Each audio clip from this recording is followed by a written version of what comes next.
movie I'm almost certain will be getting a Best Picture nomination and most likely also a Best Director nomination is Yorgos Lanthimos, The Favorite. Now, we reviewed The Lobster before, and I was pretty. I think we did at least. We might have at least we talked about it on a year-end list. I think for what 2016. That was 2015, Yeah, 2016. and then Killing of a Sacred Deer was last year. Gotcha. And I was not a big fan of The Lobster. I found it to be a very strange and weird and just kind of like off-putting story. Colin Farrell, I thought, was good in that movie, but and a lot of the shots were beautiful.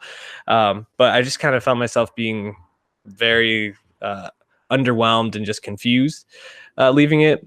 But The Favorite, for all the things that The Lobster left me with, I thought that the story in this was told succinctly and very straightforward and in a very creative way, kind of following these two women and their tug of war with Queen Anne.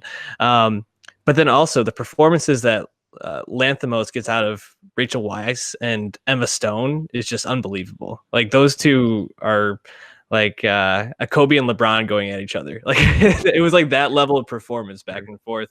I know that you really like this movie. What did you enjoy the most about it? Yeah, it's been cool seeing Yorgos evolve because like he's a relatively young director. He's like I think 44, 45.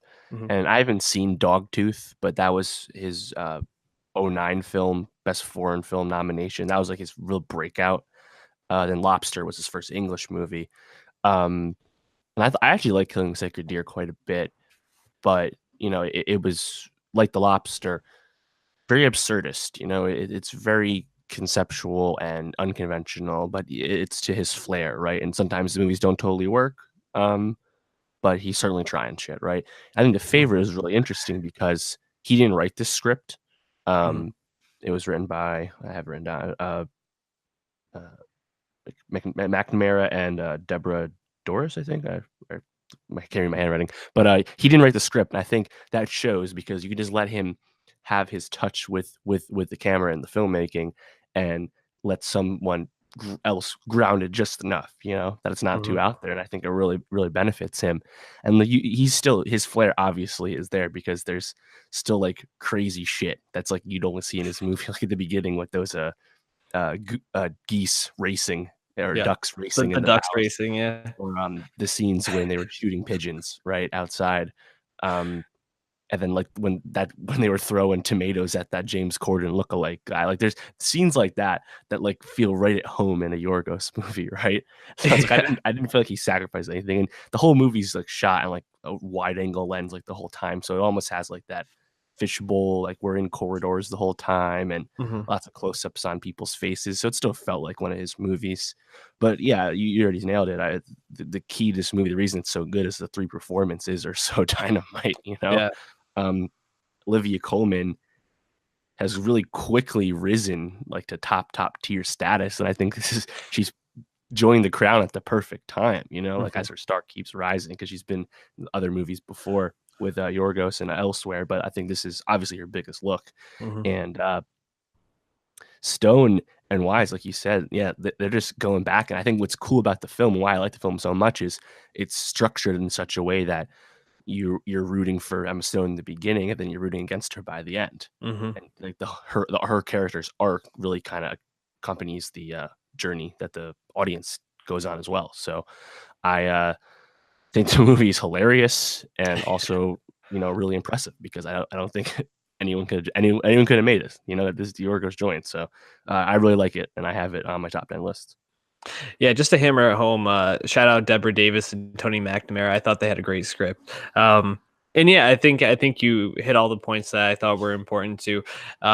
Yorgos has such a unique style, and it was interesting because I saw Beale Street a couple of days before I saw this movie, and Barry Jenkins is also known for a lot of close-ups on faces, but Barry Jenkins gives such a warm touch to Beale Street, and we'll talk about it more next week. And in a lot of his movies, he gives a warm touch, or at least he uses lighting to portray more emotion. But it was such a cold lighting, you know, and I felt like a lot of times when you saw Emma Stone, it felt very much like she was like bare, like it was like a uh, very gaunt, hollow person in front of you, Mhm. rather than like the warm, full feeling that Barry Jenkins gives you. And I think that was obviously supposed to be what Lanthimos wanted to get across, because uh, he seemed to really be harping on showing these people who seem very lonely and very hollow in these like really huge, elegant, lavish spaces, and to kind of like juxtapose